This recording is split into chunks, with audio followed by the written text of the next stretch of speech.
नमस्कार दोस्तों, सानवी क्लासेस आल एग्जाम में आपका बहुत बहुत स्वागत है। मैं विभा। आज हम क्लास 8 का इतिहास पार्ट 6 ब्रिटिश राज के अधीन भारत का अध्ययन करेंगे। अगर आपको यह वीडियो अच्छी लगी है तो प्लीज़ लाइक करिएगा और मेरे चैनल को अधिक से अधिक सब्सक्राइब करना ना भूलिएगा। चलिए स्टार्ट करते हैं। ब्रिटिश राज के अधीन भारत। सन 1857 ईस्वी के प्रथम स्वतंत्रता संग्राम के परिणाम स्वरूप भारत में कंपनी का शासन समाप्त हो गया। अब भारत का शासन ब्रिटिश सरकार ने ग्रहण कर लिया तथा रानी विक्टोरिया को भारत की शासिका घोषित किया गया। महारानी विक्टोरिया के घोषणा पत्र की कुछ खास बातें। क्षेत्रों के सीमा विस्तार की नीति समाप्त कर दी गई। अंग्रेजों की हत्या के दोषियों को छोड़ शेष सभी को क्षमा कर दिया गया। विद्रोह में भाग लेने वाले तालुकेदारों को राजभक्ति प्रदर्शित करने पर उन्हें उनकी जागीरें वापस कर दी गई। बिना भेदभाव की योग्यता के आधार पर सरकारी सेवा में भर्ती करने का वचन दिया गया। यूरोपीय सैनिकों की संख्या बढ़ा दी गई और भारतीय सैनिकों की संख्या घटाकर निश्चित कर दी गई। बंगाल प्रेसिडेंसी में 1.2 तथा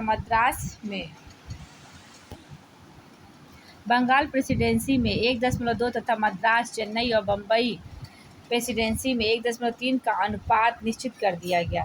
ब्रिटिश साम्राज्य विक्टोरिया की घोषणा के अनुसार इंग्लैंड में भारत के शासन की देखरेख तथा नियंत्रण रखने के लिए एक मंत्री अलग से नियुक्त हुआ जो भारत मंत्री कहलाया। ब्रिटिश संसद के प्रति उत्तरदायी था। भारत में गवर्नर जनरल वायसराय कहलाने लगा क्योंकि भारत में वह ब्रिटिश शासन का प्रतिनिधित्व था। उसकी सहायता के लिए 4 सदस्यों की समिति भी बनाई गई। साथ ही राजपूत, मराठा एवं सिख प्रमुखों के साथ साथ हैदराबाद के निजाम को अंग्रेजों के प्रति निष्ठा के लिए पुरस्कृत करते हुए उनके राज्यों को ब्रिटिश साम्राज्य के सदस्य राज्यों के रूप में मान्यता प्रदान की गई। भू राजस्व प्रबंधन के क्षेत्र में तालुकेदारों और जमींदारों को ब्रिटिश प्रतिनिधियों की मान्यता प्रदान की गई। यही लोग भारत में ब्रिटिश प्रशासन के एजेंट के रूप में कार्य करने लगे। इसी प्रकार भारतीय प्रबुद्ध वर्ग के साथ नम्र एवं मैत्रीपूर्ण व्यवहार का निश्चय किया गया क्योंकि ब्रिटिश प्रशासकों की यह मान्यता थी कि निम्न एवं मध्यम वर्ग के लोग प्राय उच्च वर्ग का ही अनुपालन करते। ब्रिटिश शासकों को सैन्य पुनर्गठन करने को भी विवश होना पड़ा। यूरोपीय एवं ब्रिटिश मूल के अधिकारियों की संख्या में वृद्धि की गई। तोपखाना एवं महत्वपूर्ण मारक क्षमता वाले हथियारों से भारतीय सैनिकों को वंचित रखा गया। सेना में जातियों, क्षेत्रों एवं संप्रदायों के आधार पर सैनिक इकाइयाँ बनाई गई जिससे उनमें भेदभाव बना रहे, जैसे बंगाल रेजिमेंट, राजपूत रेजिमेंट। राजनीतिक एवं प्रशासनिक पुनर्गठन। भारत में प्रशासनिक पुनर्गठन की शुरुआत ब्रिटिश सरकार ने इंडिया काउंसिल एक्ट से की। 1861 ईस्वी में इस एक्ट के द्वारा गवर्नर जनरल की काउंसिल परिषद का नाम इंपीरियल लेजिस्लेटिव काउंसिल कर दिया गया। इंपीरियल लेजिस्लेटिव काउंसिल के सदस्यों की संख्या 6 से 12 करने का अधिकार भी गवर्नर जनरल को था। इन सदस्यों के आगे सदस्य गैर सरकारी होते थे। यह काउंसिलिंग पूरी तरह से अधिकार विहीन थी। इनका न तो वित्तीय नियंत्रण था और न ही प्रशासनिक। इस काउंसिलिंग के द्वारा पारित कोई भी विधेयक गवर्नर जनरल के अनुमोदन के बिना कानून नहीं बन सकता था। अतः कानून के मामले में भी यह मात्र एक सलाहकार समिति थी। इसमें भारतीय सदस्य गवर्नर जनरल द्वारा नामित होते थे, अतः वे आम भारतीय जनता का प्रतिनिधित्व बिल्कुल नहीं करते थे। इंडियन काउंसिल एक्ट 1892 ईस्वी। 1861 ईस्वी के एक्ट में भारत के शासन व्यवस्था में जो सुधार किए गए थे उनसे भारतीय जनता असंतुष्ट नहीं थी। भारतीय जनता की मांगों को ध्यान में रखकर भारतीय शासन व्यवस्था में परिवर्तन करने के लिए 1892 ईस्वी का अधिनियम पास किया गया। वायसराय की परिषद के सदस्यों की संख्या 12 से 16 कर दी गई। इस कारण केंद्रीय एवं प्रांतीय दोनों ही परिषदों में मनोनीत सदस्यों की संख्या निर्वाचित सदस्यों से अधिक हो गई। इनका मनोनयन समाज के विशिष्ट वर्गों से किया जाता था। परिषद के सदस्यों को शासन संबंधी विषयों पर प्रश्न पूछने एवं बजट पर विचार विमर्श करने का भी अधिकार दिया गया। इस प्रकार शासन संबंधी अधिकार भारतीयों को नाम मात्र के लिए ही प्राप्त हुए। स्थानीय स्वशासन। स्थानीय सरकार के संगठन में कुछ महत्वपूर्ण परिवर्तन किए गए। ग्रामीण प्रदेशों में स्थानीय बोर्डों की स्थापना की गई। प्रत्येक जिले में जिला उप विभाग तहसील बोर्ड बनाने की आज्ञा हुई। नगरों में नगर पालिका स्थापित की गई। इन स्थानीय संस्थाओं को निश्चित कार्य तथा आय के साधन दिए गए। उन्हें रोशनी, गलियों और मार्गों की स्वच्छता, शिक्षा, जलापूर्ति तथा चिकित्सा सहायता का कार्य सौंपा गया। यह परिवर्तन 1883 और 85 के बीच स्थानीय स्वशासन अधिनियम पारित कर दिया गया। यही आधारभूत व्यवस्था आज भी लागू है। Civil services.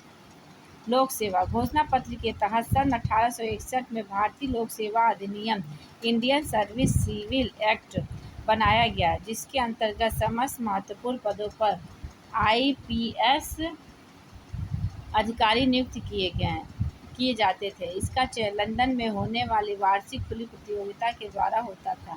यह परीक्षा अंग्रेजी भाषा में ही दी जा सकती थी। 1853 ईस्वी तक इस परीक्षा में बैठने की अधिकतम आयु 23 वर्ष थी। बाद में इसे घटाकर 21 वर्ष कर दी गई, जो 1876 इसमें घटाकर 19 वर्ष कर दी गई।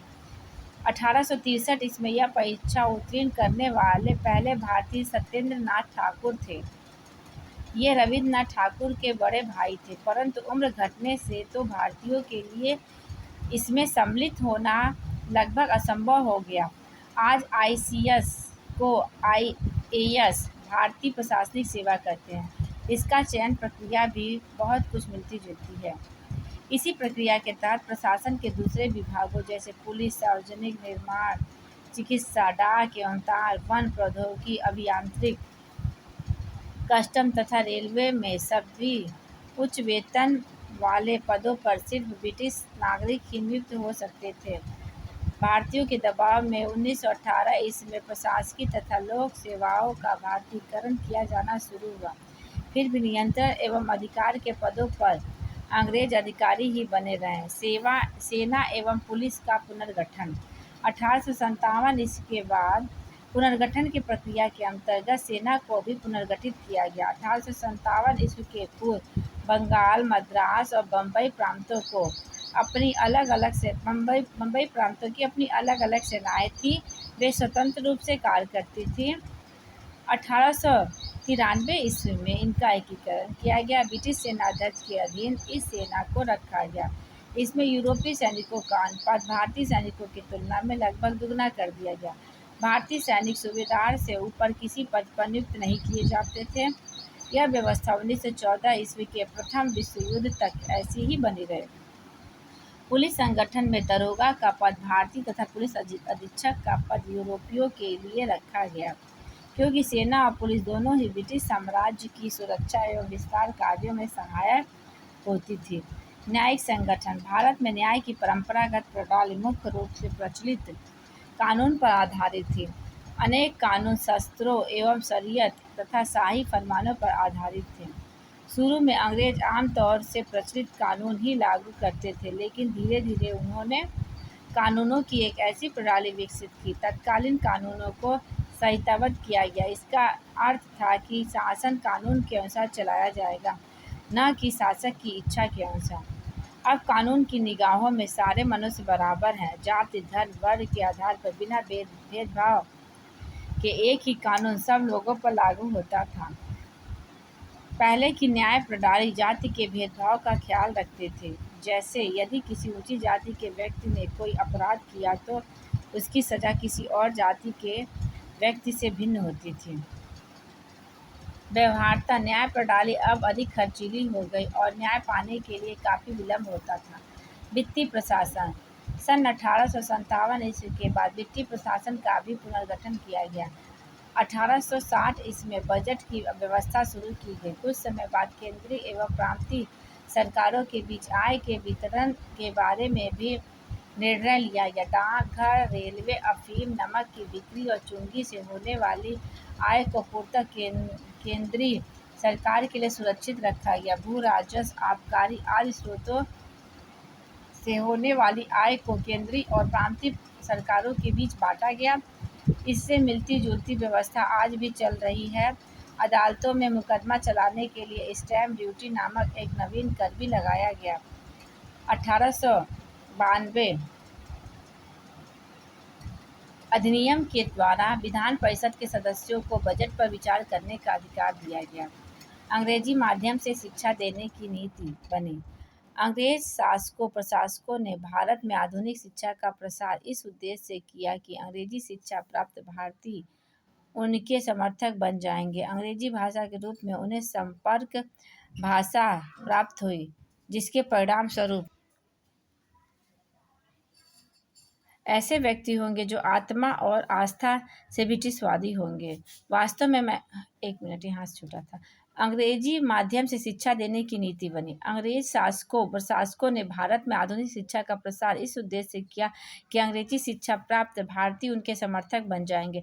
अंग्रेजी भाषा के रूप में उन्हें संपर्क भाषा प्राप्त होगी, जिसके परिणाम स्वरूप अंग्रेजी साहित्य के संपर्क में आया। लॉर्ड मैकाले ने जब अंग्रेजी साहित्य की शिक्षा और अंग्रेजी माध्यम से शिक्षा देने की नीति बनाई थी, तो उसका उद्देश्य था कि इस शिक्षा से ऐसे व्यक्ति तैयार होंगे जो आत्मा और आस्था से तो ब्रिटिशवादी होंगे। वास्तव में मैकाले का यह अनुमान काफी सीमा तक सही निकला। पाश्चात्य शिक्षा। कंपनी का शासन प्रारंभ होने के समय देश में शिक्षा की व्यवस्था हेतु पाठशाला, मकतब एवं मदरसे थे। उच्च शिक्षा मुख्यतः अभिजात वर्ग के लोगों तक ही सीमित था। उच्च वर्ग संस्कृत, अरबी, फारसी, कानून, तर्कशास्त्र, व्याकरण, चिकित्सा, विज्ञान का अध्ययन करते थे। देश में परंपरागत शिक्षा पद्धति ही चल रही थी। पाश्चात्य जगत के नवीन विचारकों और आधुनिक विज्ञान का ज्ञान भारत लाने में शिक्षा ने महत्वपूर्ण भूमिका अदा की। अंग्रेज भारत में आधुनिक शिक्षा आरंभ करने में अधिक सफल रहे। निसंदेह आधुनिक शिक्षा का प्रसार केवल सरकार के प्रयास से ही नहीं हुआ। इस कार्य में ईसाई धर्म प्रचारकों ने भी महत्वपूर्ण भूमिका निभाई। उन्होंने कई जगहों पर कॉन्वेंट स्कूल खोले। आधुनिक शिक्षा का प्रभाव।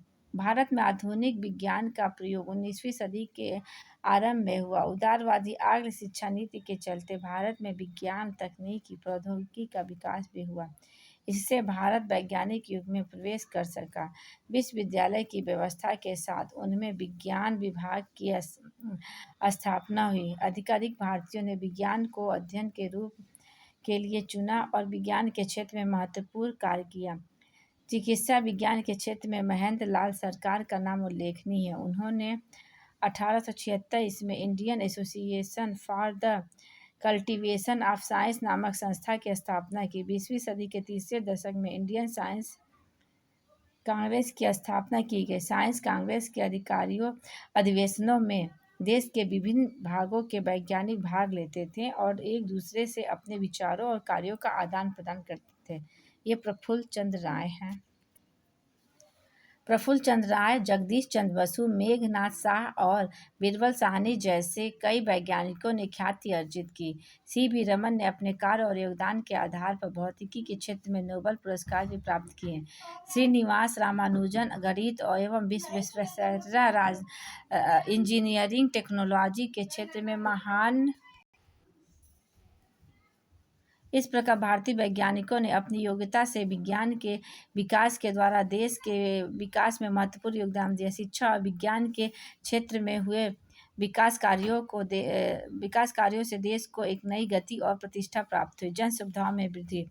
18वीं शताब्दी तक अंग्रेजों ने देश के धार्मिक, सामाजिक, सांस्कृतिक जीवन में हस्तक्षेप न करने की नीति अपनाई, किंतु 19वीं शताब्दी के प्रारंभ से ही उन्होंने भारतीय समाज और संस्कृति में परिवर्तन के लिए कुछ कदम उठाए। भारत स्थित ब्रिटिश प्रशासन कुछ सीमा तक भारतीयों में आधुनिक सोच पैदा करना चाहते थे, लेकिन वहीं तक जहां तक ब्रिटिश हितों को नुकसान न हो। अतः उन्होंने भारत में आधुनिकीकरण की संतुलित नीति अपनाई। इस नीति के तहत अंग्रेजों ने कई हजार किलोमीटर की रेलवे लाइन बिछवाई, जिससे आवागमन तेज हो सके और व्यापार को बढ़ावा मिले। अंग्रेज ठंडे प्रदेश के रहने वाले थे। उन्हें भारत में पड़ने वाली गर्मी को सहन करने की आदत नहीं थी। अतः उन्होंने अपने और अपने परिवार को भीषण गर्मी से बचाने के लिए भारत के नए नगर जैसे नैनीताल, शिमला, दार्जिलिंग बसाया। अंग्रेजों ने भारत में नहर एवं कुओं का भी निर्माण किया, जिससे ज़्यादा से ज़्यादा खेतों को सींच कर उत्पादन बढ़ाया जा सके, भू राजस्व की अधिक से अधिक प्राप्ति हो। इस समय यूरोप में नए चिंतन का उदय हो रहा था। इस चिंतन की अवधारणा थी कि विवेकशील वैज्ञानिक दृष्टिकोण, जिसका अर्थ था कि केवल वही बात सही मानी जाए जो मानव तर्क के अनुकूल हो और व्यवहार में जिसका परीक्षण किया जा सके। इसी क्रम में कुछ अंग्रेजों ने भारतीयों के रीति रिवाजों को असभ्यता का प्रतीक माना और भारतीय सभ्यता को गतिहीन कहकर उनकी निंदा की। उस समय भारतीय समाज में तमाम कुरीतियाँ आ गई थी, जिसे भारतीय चिंतकों ने सुधार करने का प्रयास किया। इस कार्य में कुछ ब्रिटिश शासकों ने भी सहयोग दिया, यद्यपि उनकी नीति धार्मिक मामलों तथा रीति रिवाजों से कम दखल करने की थी। अंग्रेजों द्वारा अपने ब्रिटिश हित में किया गया भारत में आधुनिकीकरण अप्रत्यक्ष रूप से भारत के लिए लाभप्रद सिद्ध हुआ। अंग्रेजों द्वारा लागू की गई पाश्चात्य शिक्षा ने लोगों में नई दुनिया की ललक और जिज्ञासा जागृत की। पढ़े लिखे भारतीय समाज की बुराइयों का विरोध करने के लिए एकजुट होने लगे। नई सोच और विकसित ज्ञान ने समाज में फैले अंधविश्वास और कुरीतियों को तोड़ा। रेलगाड़ियों ने आवागमन को न केवल सरल और सुरक्षित बनाया, अपितु वह छुआछूत जाति प्रथा को समाप्त करने में भी सहायक सिद्ध हुआ। ये भी देख लीजिए, 1835 में अंग्रेजी भारतीय प्रशासन की सरकारी भाषा बनी। शिक्षा के प्रसार हेतु 1904 ईस्वी में भारतीय विश्वविद्यालय अधिनियम पारित हुआ। आज भी कई जगह मोहल्ले में कुछ अंग्रेजी प्रशासकों के नाम हैं, जैसे रॉबर्ट्सगंज, एलनगंज, जॉर्ज टाउन, उन्हीं के नाम पे ये नाम रखे गए हैं। इसी के साथ ये वीडियो समाप्त होता है। प्लीज़ मेरे चैनल को सब्सक्राइब करना ना भूलें। धन्यवाद।